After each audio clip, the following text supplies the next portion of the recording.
And you're a band that has a tremendous following in the UK and in Europe. Yeah. And I mean huge. We're talking like stadium-sized performances and that kind of thing.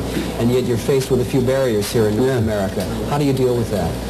It's really enjoyable. I mean, for example, we've had to do that a couple of times. We did a German tour, which was incredible. I mean, like 12,000s, 15,000s and stuff. Then we went into Japan and we played to 150, 200 people. Really? And then it was like coming back into Britain and doing the same thing as Germany. And then, but for example, like we did Buffalo with Rush the other night, and that was like 11,000 people. They went straight into Waterloo last night. And let's say, 400. And it was great because we got like the deli tray out the backstage area and gave them sandwiches and brought the beers out the backstage, and it became a very informal gig, you know. And the contact is incredible.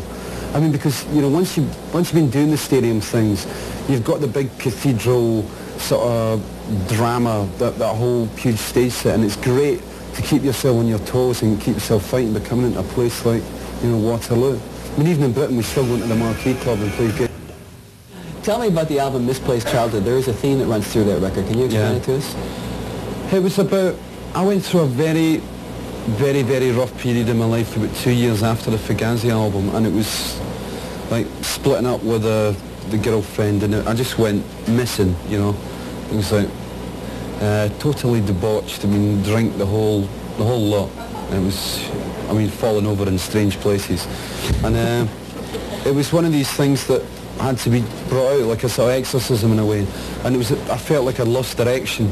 And the album is like on about like the spirit of childhood, you know, the questioning, like that innocence and stuff. And it's about like refinding it, and it runs through the fact from like Kaylee, which was like the key to the album, and the fact that is the girlfriend.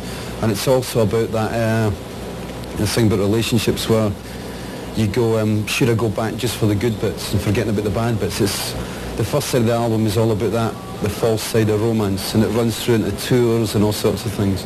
So like on the second side is like the attempted suicide bit right through to the end, which is like the very positive get back into the fight again. I mean, it was an incredible album to make. I mean, we recorded it in Berlin, and that city itself was incredibly intense, and very bohemian, so it like fitted the album perfectly.